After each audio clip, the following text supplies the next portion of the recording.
Hello there. I'm Gaby of the Board Game Snobs, and this is an intro to the intro. Why?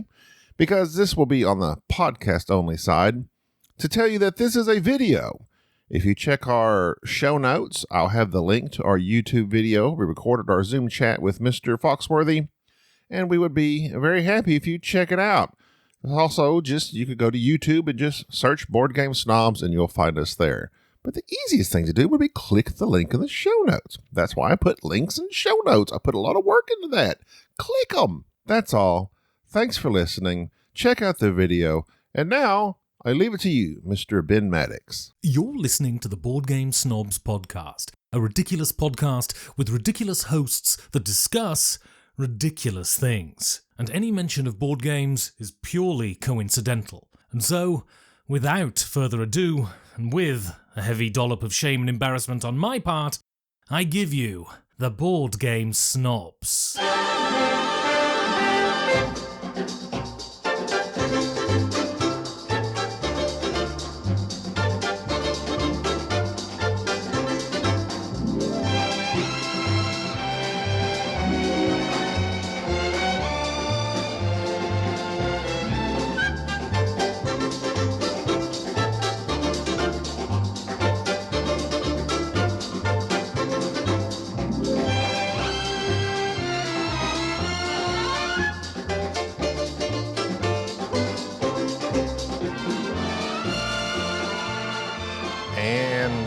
And welcome to the Board Game Snob Podcast. This is Jerry, and with us, as always, is Gaby. Hello! And we have a special guest today, our third cousin twice removed, Jeff. Mr. Jeff Foxworthy. I'm claiming you as a relative, as a distant relative, Jeff. I'm going to tell you something, Jerry. This is not helping your family tree. That's all I can tell you. This is you have acknowledged a disease branch on it. So. Well, my family's from Oklahoma, so most of them are diseased anyways from various things. There's no shame in it. It's just what it is. What it is. Syphilis wreaks havoc on us all. A lot of people don't know that. Well, I guess those that are in the know about board gamings know that Jeff Foxworthy is the designer and creator of Relative Insanity, a rather fun party game that came out. Was it last year? The first edition, I believe, came out, was #1 on Amazon. I think it was it 20 maybe? It came out, it's like right before COVID hit. So, because last year we were going to try to do a deal with some in-store stuff that fell through. But yeah, that was kind of a surprise, you know, but it's like sticking to what you know, when I come up with a board game, it was to make people laugh. There wasn't no great world domination intellect going on there. It was it kind of came about in a weird way. We were at Thanksgiving, so I guess that was maybe 19, and at Thanksgiving we have like 30 people over every year at our farm, and it's aunts, uncles, grandmas, granddads, cousins, and so that evening, the kids, and I say kids, they were in their 20s, but they were sitting around the kitchen table and they were playing Cards Against Humanity. And, they're all cracking up and all, but I walked over there and I said, y'all can't play this in the kitchen because, if your grandmother hears some of this stuff, we're going to be calling 911, and this place is out in the country. She'll be dead before they get here. And so I thought, well, there's got to be a game that would make you laugh like that one, but you could play it with your aunt and uncle and, or your grandma or whatever. So I got note cards in my whole life. I mean, I'm sitting here in my office. I got note cards everywhere. That's my life. And so I got note cards and I wrote down 500 punchlines, just things that sounded funny. And then I thought, all right, what does everybody have in common? Everybody's family's crazy. And so I wrote 100 setups about relatives, and they were simple. It was like right before we walked down the aisle, Daddy leaned over to me and whispered, blank. And kind of the idea was you had 7 punchlines in your hand and you just play the one you think is going to get the biggest laugh, and whoever gets, you know. Daddy leaned over and said, "Let's wrestle." Why not? Right there at the top of the aisle. And it's that, I mean, you learn to play it in 10 minutes. It's the I mean, 10 seconds. It's the easiest game in the world. But I get people that stop me all the time and said, "Hey, we just went on family vacation. We took that game and we were laughing all night, or we had a girls' weekend and we played that game." Relative Insanity, second generation. There it is. And so it was so successful that they were like, "Well, can you come up with 500 more?" And I'm like, "Yeah, I'm sure I can." So this is volume 2. It's called Relative Insanity, the second generation. So I was wondering, are all of these transcribed from handwritten Jeff Foxworthy scribbles to type? They are. Wow. In fact, the first game, it sits right here in that little case, and got all the note cards from the first game is in there. And yeah, dude, I mean, think about how many redneck jokes, because I still do the page a day calendars. Oh, really? Oh my God. Yeah. So there's probably easily 10,000 note cards written on here. Okay. And it's only sold on Amazon right now, correct? You said you hadn't gotten it into stores. Well, no, it's in the stores. Walmart carries it. In fact, Walmart's got an exclusive on the second generation game. Okay. Wow. So they love this game. So you can get it online or you can get it at Walmart. Have you played Apples to Apples? Oh yeah. Yeah. Okay, that's what it reminds me of. Apples to Apples, but more funny. Because it's Apples more to Apples funny, is and like it's nouns and a verb. You're kind of pairing up ideas, and that was kind of the weird thing, because I wrote like the setups and the punchlines, but sometimes, like one of the punchlines in the first game was, "I have mold in my crawl space," which makes me laugh because, it could mean different things. You. And Oh, so yeah. right before we walked down the aisle, Daddy leaned over to me and whispered, "I have mold in my crawl space." That makes me laugh. But comics laugh at things other people don't laugh at. So I think a lot of those kind of punchlines. mix and match them, and so it's not dirty like Cards Against Humanity, but you can make it, you can make it risque if you want to, but it's kind of one of them things where your mother goes like that instead of gets up and walks out of the room. Yeah. Right, when you have a dirty mind, everything's funny. Absolutely. And a lot of these punchlines are probably much funnier to people who are more to the South anyways. Mold in your crawl space and things of that nature. Not sure those Yankees know a lot about that. So the way, Did they not have mold in their crawl space? I don't think so. They got all that snow. They do. It melts and just sits there.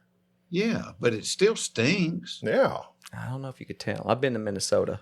Let's see. We have a few listeners in the north. Maybe they can. Do you have mold in your crawl space, dear listeners? A lot of our listeners are in Australia. This game probably would translate well to Australians. And do you got mold in your crawl space? There's $1 billion idea for you. Now, I don't know, Jeff, everybody knows you from you might be a redneck. Yeah. Now, they have rednecks in Australia, but they call them something else. They're called bogans. You've heard of them, right? I have heard of bogans. Okay. Have you ever been to Australia? I have been to Australia. Okay. And you made it back. So that's important. So it's dangerous over there. The kangaroos will drown people. Did you know that? They get out in the... They're like deer here. They're just all over the sides of the road, and somebody hits one, and the person behind them stops, picks it up, takes it home, and eats it. Makes some jerky out of it. Yeah. They've got a very colorful flavor of rednecks over there. Yes, and the recently I was reading about how the kangaroos will get out into like a body of water if something's chasing them, dogs or whatever, and try to drown it. Like apparently they'll drown whatever predators after them in a body of water. That's how I lost my first wife and a good hunting dog. Which well, German Shepherd. Wait, was your wife a hunting dog by any chance? Which one? All right, let Jerry be totally honest. Which one do you miss the most? Be totally honest. Well, it just depends. Both were really good pointers, but neither. Anything I say, you can write down, Jeff. Feel free to use it whenever. That's Trust me, I've already written down syphilis wreaks havoc on us all. So, oh, really good. But yeah, you might be a bogan if that would be great in Australia. Go it to the Australians. That Australian market. yeah, why not? I like that. It's basically Texans.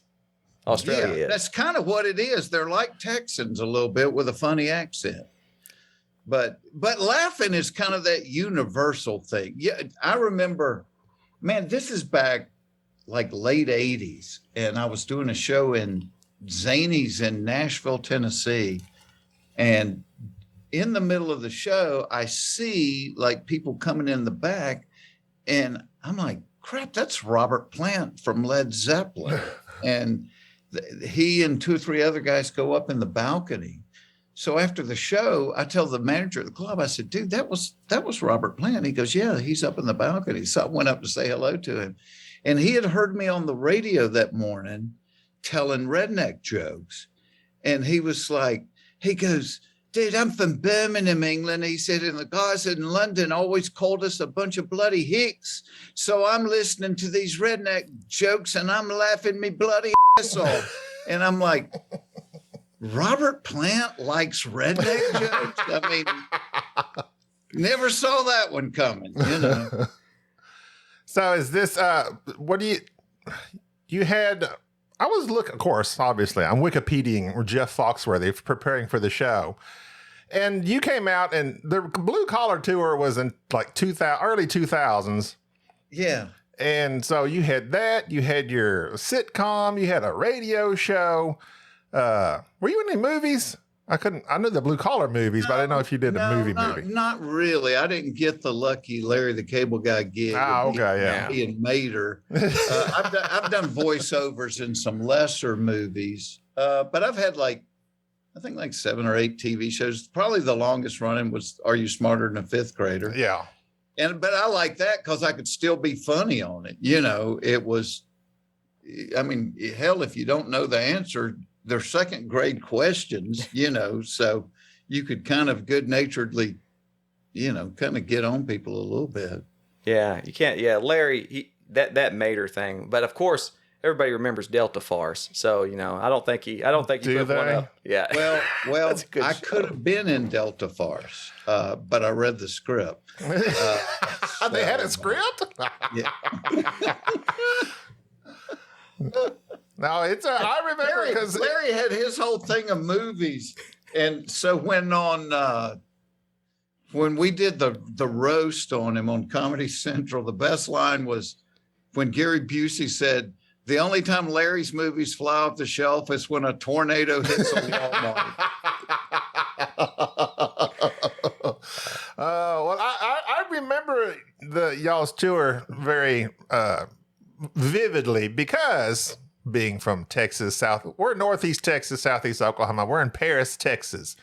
At least I am. He's from Antlers, Oklahoma. But, you know, yeah, hearing folks that sounded like we do on the comedy tour and stuff. But of course, I always said, you know, Jeff has more of a, you're from Georgia, right? Yeah. And so it's a more elegant Southern accent to me. Of course, you know, it's like, I believe so. It's like my Georgian accent consists of, I do declare. That's how I do Georgian accent. I say that all the time. I've heard you 3 times so far.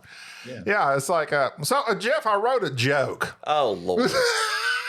You can feel free to. I wrote a what joke. The hell is going on here? I'm sorry, Jeff. I've never talked to a professional, famous comedian before. Here's my chance. Here's my chance for the big time. Carpe diem, they say. Gaby, the buffet guy. Can I just come on here every week? This is the most fun I've had in a while. So. Jeff might be able to get you a gig at Golden Corral. So basically our thing is I come on here and try to make something happen, and Jerry just makes fun of how fat I am. That's our thing. That's what we do. But I'm working on it. A fat man is always on diet. That's weird. Right. It's weird. I do declare a fat man is a work in progress. He is. Okay, so here's my joke, all right? I don't even know if it's a joke. It's more of an, okay, just listen. It's a haiku. It's a redneck haiku. So I was going to say, you know, Georgia is an elegant Southern. Whereas in our neck of the woods, there's always the guy on the news, yeah, I saw some bright lights come down from the sky. Next thing I know, I'm being probed by a little green feller. You mean a Martian, sir? No, he's just a little feller. His name's Bobby Joe Green. Little feller, big knuckles. That's not your worst joke. I'm not going to hate on it. That's not bad. It's not. No, it's reminds me. Larry the Cable Guy had a joke. He said, I got bitten by a brown recluse, not the spider. It's this Puerto Rican guy lives next door to me that never comes out of his house. Oh, I was going to say, is there, you know, there's all types of, they have prop comics and observational comedy and good comics. And good comedy. Pun comics. Are pun comics a thing? That's the only thing I would be able to do. What kind? Puns. You could be a pun comic. You might get booed off the stage, but that could be your whole thing. Yeah. Well, so I was thinking, I was thinking, Jeff, I mean, you're still you just come out with your special on, well, I don't know, just come out. It's 2022, your special on Netflix, The Good Old Days. Yeah. I was like, his mustache could have a spin-off show where it's a investigative journalist, and his line is always, the mustache's line is, I mustache you a question. Let's see, that one died. That was not. That's a pun. That was so puns aren't the way to go in comedy. No, it's not. Generally, no. See, I've been working hard on this material too. Have you ever seen a pun club? Like, you see comedy clubs or jazz clubs, or I don't know that I've ever seen a place called the Pun Club. Yeah, they're called hairdressers. They always have those puns like curl up and die. Boom, there you go. Boom. Or meat markets. Nice to meet you. Yes. Any business that is a pun, I don't frequent. So that should tell you something. Puns are overrated. I'm sorry, God. You gotta. But see, a barbershop could say you got to have puns, hun. No. Okay. You're embarrassing yourself in front of the. see, that's what's sad. Iconic. The Netflix special said the iconic Jeff Foxworthy. I don't even know what that means. The whole idea for Blue Collar, it was right after the Kings of Comedy started, and one of their first stops was Atlanta. And I was reading in the paper, it said that it was a show for the urban hip audience. Well, being a stand-up, I've been to all 50 states, just about every part of all 50 states. And I called Bill Engvall and I said, urban and hip leaves a lot of people out. I said, we should do a tour for everybody else. And he laughed and he said, what do you call it? And I said, you call it the Blue Collar Comedy Tour, because all of us got advice, like when we went to New York or LA. I'd have guys in New York going, yo, Foxworthy, right? I don't want to hurt your freaking feelings and all, but you got to take some voice lessons and lose that stupid accent you got. And I was like, well, where I'm from, you have the stupid accent. It ain't me. So I was always stubborn about that. This is how I talk. I'm going to talk the way I talk. Now, hopefully I can talk about stuff like the redneck thing was a way for people to remember me. But I think most of my stuff is about, like family and kids and wives and things like that, which go over everywhere. But hell, rednecks are everywhere. That's how that kind of spread. I was like, you get 20 minutes outside of Chicago, you're covered up in them. They're all over northern. And so that was, I guess, what made that work. But I always tell young comics, I'm like, talk about what you know. Don't try to be somebody else. Don't try to be another comic. Talk about what you know. That Kings of Comedy tour was, I remember that with Steve Harvey. I bought one of those suits with the 8 buttons after that came out. I could see you in that, Jerry. It was nice. What color? It was silver. It was like one of those silver. Sure, and because there's so many places to wear an 8-button silver suit. Too. Well, basically prom. And I mean, you could wear it wherever you want. I mean, you can wear a suit wherever you want to. You can wear it to Walmart if you want. It's just, but those suits were designed for people at least 6 foot tall, and I'm a whopping 5'9". So it looked more like the 8th button's at the top of your shoes. It looked like a formal muumuu. It was just drugged the ground. So it was not. It seems like if you wore it to like Golden Corral, you would be the talk of the whole place the whole time you were there. They'll let you go up to that ham station as much as you want, and we are literally like across the street from a Golden. That's not Golden Corral. What is this over here? Is that Best Western? Western Sizzlers. No, it used to be Western Sizzler. Now it's Golden Corral. They bought them out because everybody knows Golden Corral is taking over slowly. Any place that you can go where there's a Golden Corral. I don't know if that's a big thing in the North, but down here in the South, Golden Corral is like the mafia. They just buy up locations and set up. Yeah. Do you know when I started doing their commercials years ago, Larry the Cable Guy came up to me at a show and he goes, "Dude, do they give you like discount cards or anything like as part of your deal?" And I'm like, "You're worth $1 billion and you're asking me for Golden Corral discount cards." That's how they keep. That's how you keep it, right? Larry's got that. Cheap. Larry's got that tomato money. He don't need that. My kids listen to all that mess. I'm tired of that. Yeah. He's got the voice acting. So did y'all have the "you might be a redneck"? Here's your sign and get her done. Like, I mean, those are still being said in these parts to this day. Was that something that just developed out of y'all's material, or was that like you were having that helped you like identify with you?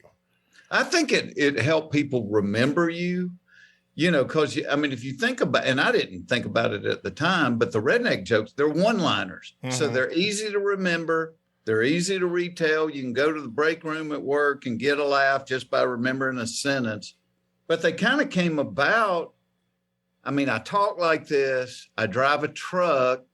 I'm in comedy. I'm wearing boots and jeans and talking about I wish I could go deer hunting, but I'm on the road doing this. And so I'd always get it. I would, Foxworthy, you're nothing but an old redneck from Georgia. And so.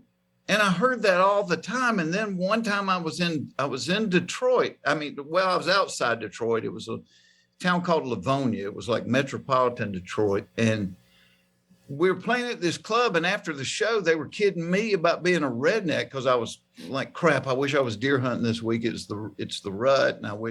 And they were kidding me about being a redneck. And I said, the club we were playing in was attached to a bowling alley that had valet parking. And I said, if y'all don't think you have rednecks in Michigan, go look out the window. People are valet parking at the bowling alley. And I went back to the hotel that night and I'm like, hell, I know what I am. But apparently a lot of people don't. I wrote 10 ways to tell you might be a redneck. I went back the next night, not thinking, oh, it's going to be a hook or a book. I was just trying to make people laugh. And not only were people laughing, they were pointing at each other, within the place. And I'm like, okay, well, if I can write 10, can I write 20? If I write 20, can I write 100? And that's kind of how the whole thing started. Relatable. What do you tip a valet at the bowling alley? A can of snuff? What goes there? Just the fact that the people thought that bowling alley is so nice. They've got valet parking. They've got the newest shoes. That's where the snob bowlers go. Oh, Jerry, big bowler. Big bowler. Well, of course. If you don't bowl and you're in the South, there's something wrong with you. Oh, yeah. They got the nicest shoes at that bowling alley. They do. Now, who's from Southeast Oklahoma? That's me. I live in Antlers, Oklahoma, the so-called deer capital of the world, which is... Oh, wow. With a place named Antlers. It's got to be good. We're not far from... and one of my hobbies is I go all over the place looking for arrowheads. Well, I go to Southwest Arkansas Mm-hmm. looking for arrowheads. And so it's probably not too So far. like around the from Hot Springs area? Not that big. It's Ah. not near that big. But I'm thinking that's where the Jerry life story happened not far from there. It is. The southeastern Oklahoma area where I'm at now is inundated with Texans because it's a very poor part of Oklahoma, and all the Texans lease the hunting land. Oh, And so everybody comes up there and hunts, and after they get cleared out all the deer, we go in and kill all the hogs. And so that's typically how that goes. But yeah, that whole area right now, that's all it is deer hunting. Which that you bring that up, that is actually where I first remember seeing you, because my father was a avid deer hunter, and Army drill sergeant, nothing was funny to him except he had a VHS tape of what was it? The Incomplete Deer Hunter? The Incomplete Deer Hunter. That's yes, of you and several others, and it being this comedy setup of deer hunting, and he wore that out. And he would rise from the grave if he knew I was talking to Jeff Foxworthy, the Incomplete Deer Hunter. That was hilarious. Was that 95 that came out? That was early. Well, maybe a little bit, maybe like 97 or 8.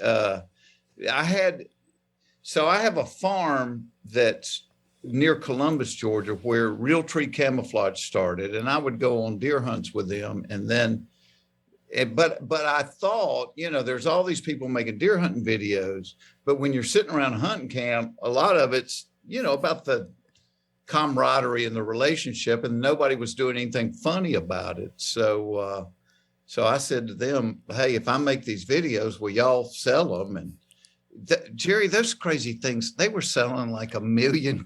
We did 3 of them. I think they all sold over 1 million copies. Yeah, it was crazy. Yes, I remember watching them. My dad, there is a skit where you were explaining to your wife why deer meat was so expensive and why it's so important. You were listing everything it costs to deer hunt. The lease costs X amount, the 4-wheeler costs X amount. And at the end, you're like, well, deer meat's like $300 a pound, and of course, this is the best meat for your family. And she didn't appreciate. I'm like, this is better than sirloin steak. This is better than any meat you can buy because it's $300 a pound, and you don't appreciate it. Yeah. I don't hunt myself, but I've been with a few of my friends. But you've benefited from hunting, obviously. Well, of course, I eat it. I will eat it nonstop. Beef, deer jerky is one of my favorites. But all my buddies, they just go easy. That's all right. Go ahead. They just go and they sit in them stands and they just drink. I'm like, oh, okay, I see what it's about. I'm like, by the time you see a deer, how do you see straight to shoot it? Well, now I bow hunt. You can't sit up there and drink and bow hunt. You're showing your ignorance, Gaby. I thought hunting was with a gun. Bow hunting. Now I'm not Nathaniel Hawkeye. No, that was still with a long rifle. Musket shooting. Do you ever do the musket shooting one? You mean black powder? Yeah. Whatever. Sure. Oh, okay. Yeah. I have done that, but for the last 20 years, I've been just exclusively with a bow. So. Really? Why so?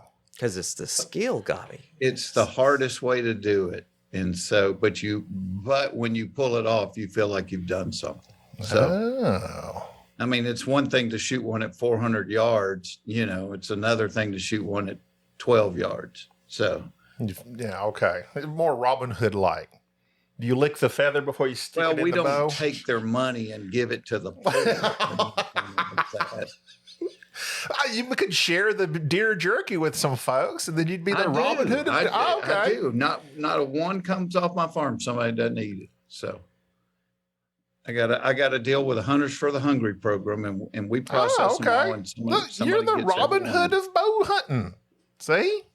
Yeah. John Deere hunting. There you go. There's a joke there somewhere.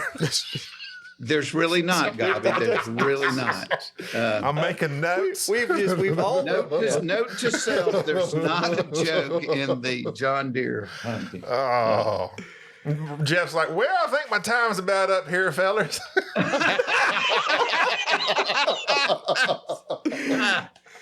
All right, so I want to ask y'all. Y'all got all these games behind you. What kind of board games are you into? Oh, well, we are a little bit of everything. As you've probably have found out, that board gamers are an odd group of people. If you've ever had any interaction with actual people who board game as a hobby, I guess the nerd culture. It's a niche, but talking to somebody that has spent the last 4 decades with comedians, I'll put my odd people up against your odd people. Board gaming is a very niche, but they're avid. And so it's like once you get into it, have you played Catan? I have seen Catan, but I haven't played Catan. That's one of like gateway games.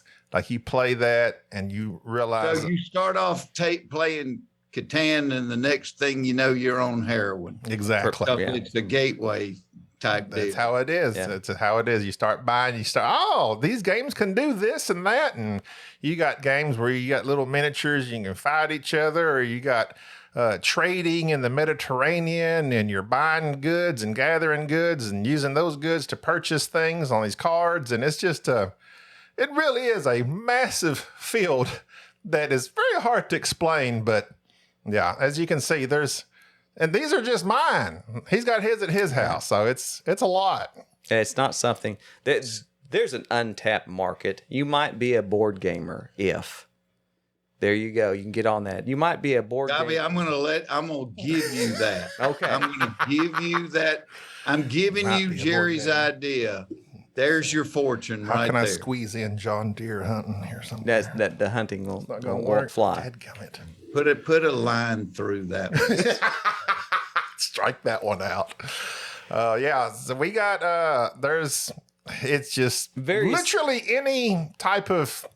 There's winemaking games where you're pretending to run a winery.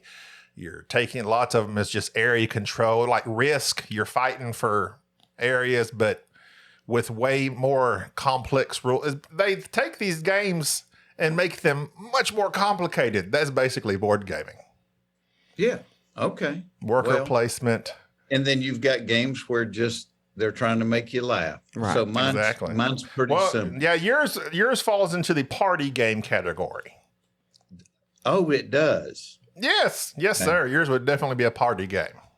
Okay. You get together in a large group of folks. Is that like, is in the gaming community, is there a snobbery and y'all look down and go, well, that ain't nothing but a party. Those are called Euro gamers. We don't have many around here. Yeah, and that's the thing, because some of these very complex games started in Germany. In fact, as of right now, there's a convention in Essen called Essen Spiel, where it's a massive convention where they're peddling these games and to content creators, people that like to play them, all this. You know how them Germans are.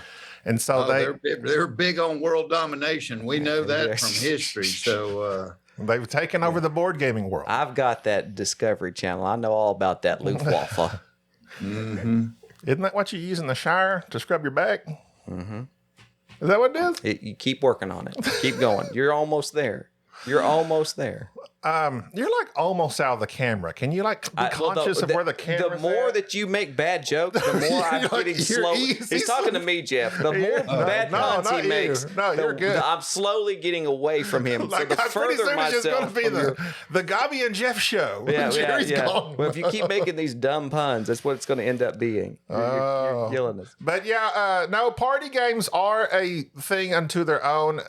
Some people can be snobbish about it, but balanced, reasonable folks like ourselves, when you have a large group of people together,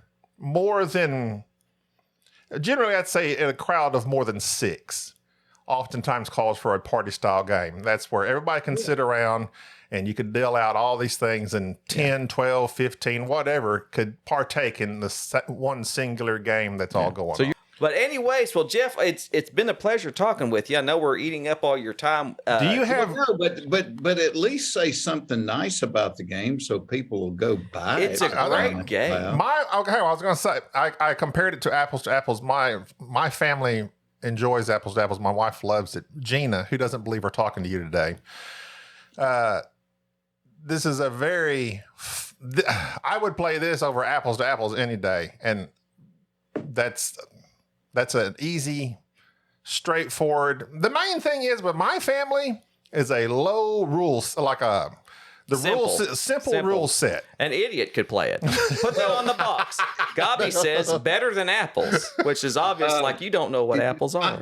Honest to God, you deal out the cards. Everybody gets 7, and you replenish them as you play them. And one person reads the setup, and everybody throws down. You can learn to play it in 10 seconds. Yeah. There's no complicated rules here. So, and you're going to have some big laughs while you're playing it. So, it will definitely get it just came into my house yesterday. It just made it on the wire.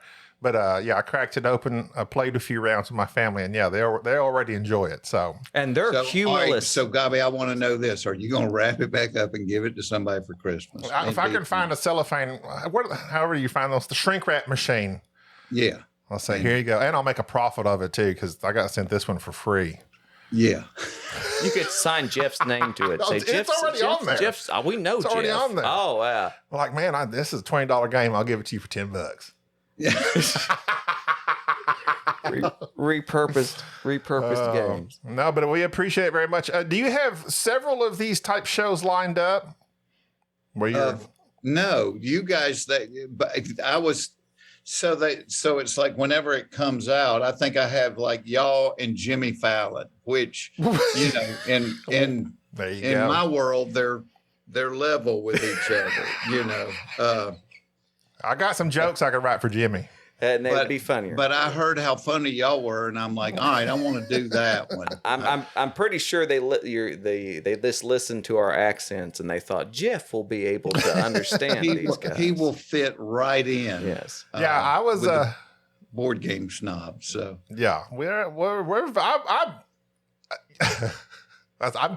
I'm speechless. That's how I am. I can't even talk. Yeah, you're like the only Jeff I like. No. I have a thing with Jeffs. Like there are no really Jeffs you think of all the Jeffs in the world, they're all horrible people. Maybe you're just Dahmer, a mean person. Jeffrey Dahmer. Oh yeah. Jeff Goldblum's overrated. What about Jeff Bridges is pretty cool. I like Jeff Bridges. I take that back. I think maybe it's just your personal life, the Jeffs Jeff Bridges, Jeff Foxworthy. I'll tell you what I don't like is the Jeffs that spell their name with a G. Oh, I don't like them either. I think they're a bunch of snobby little punch faces. And Gaby, I got to point out something. You're wearing you're wearing a shirt that says snobs on it, but it's a T-shirt. Yeah. Can you really be a snob and wear a T-shirt? Well, I was going to get it made into a tuxedo looking shirt, like they used to wear. That way, go with fancy. Jerry's silver suit. Yeah, be looking real fancy.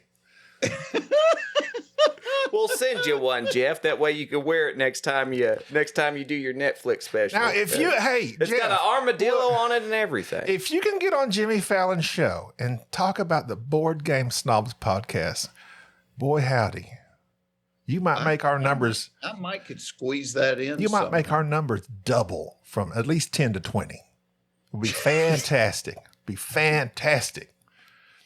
All right. Well, all 10 people that are out there watching, I know it's below your normal line of game that you get because you're snobs or you wouldn't be listening to this show. Yeah. But go buy it for your uncle or something for Christmas. And so. Or your sister. My 10 board game, if I sell 10 more, I think I could buy my grandson a Matchbox car out of that. So please go get it.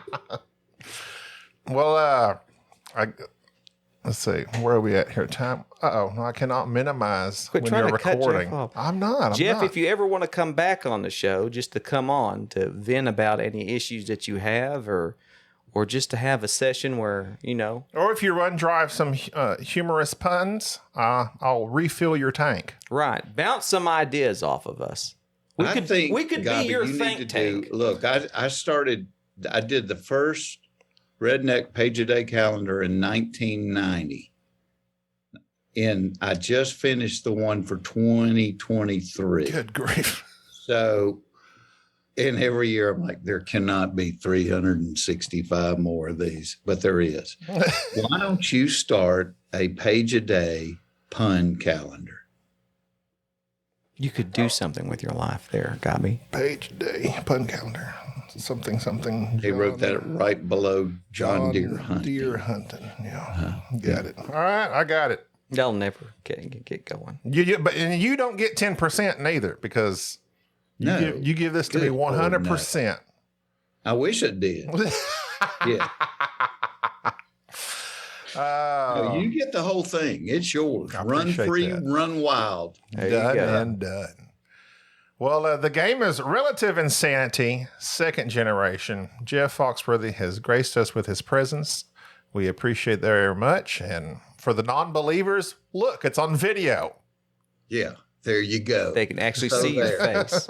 Yeah, we generally don't do this live or on Zoom, so this is a special occasion. We try not to show our faces, but it's okay. People would just assume that this Jeff Foxworthy was just Gaby doing an impersonation of Jeff Foxworthy. If it Let wasn't. me hear the impersonation, Gaby. You might be a redneck if That's a terrible. you see a sign that says, dadgummit, You don't even know his jokes. It's terrible. You're embarrassing. dadgummit, something about don't take crack and it makes you pull up your pants. Something like that. If I keep drinking any more of this Evan Williams, I'm going to do my Ron White If impersonation. you see a sign that says "Say no to crack" and it reminds you to pull your jeans up, you might be a redneck. Say no to crack. Yeah, Jerry's doing his best Ron White impression. Ron over White's here, my spirit animal. We need to get out of here before Ron White is the most naturally funny human being I've ever known in my life. People say that of me as well. R.I.P. Ron White. R.I.P. All right, Jeff. Well, thank you very much. We'll end the show while it's not a complete and utter disgrace on my part.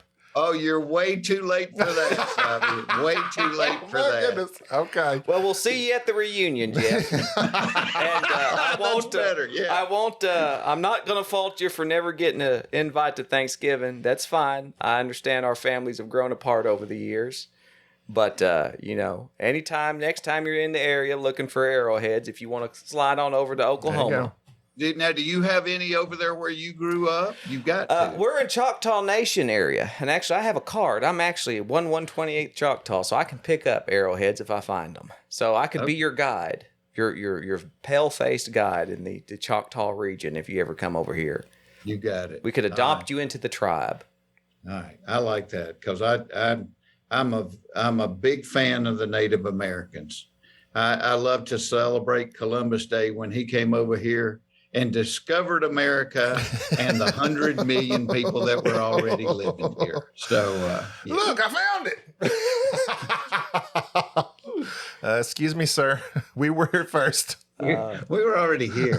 I think I might go next weekend and discover New York City. So, it's the same thing. I discovered it. Yeah. You should post about how you just discovered this new show. And you just discovered Jimmy Fallon. You discovered Board Game be Snobs. My favorite new podcast right here. There you go. Yeah. Yeah. You know what? Say that. Here's another idea for your next board game. It just dawned on me. We need to go while we're ahead, Jerry. It just dawned on me. This is for free. Okay. There is not one deer hunting board game out there, Ooh. and it's desperately needed. They just released a fly fishing one not a while back. That's pretty good. But deer hunting has not been represented in the board game community. We need a Jeff Foxworthy, the Incomplete Deer Hunter, the board game. I don't know what it would be. And when you sell it, all it will cost you is a little dough. There it is. That's why we pay him the big money. Right there, Jeff. Look at him. There's your tag. He liked it. Now he's speechless, befuddled. He's speechless. Well, that's going to do it for this episode of the Board Game Snobs.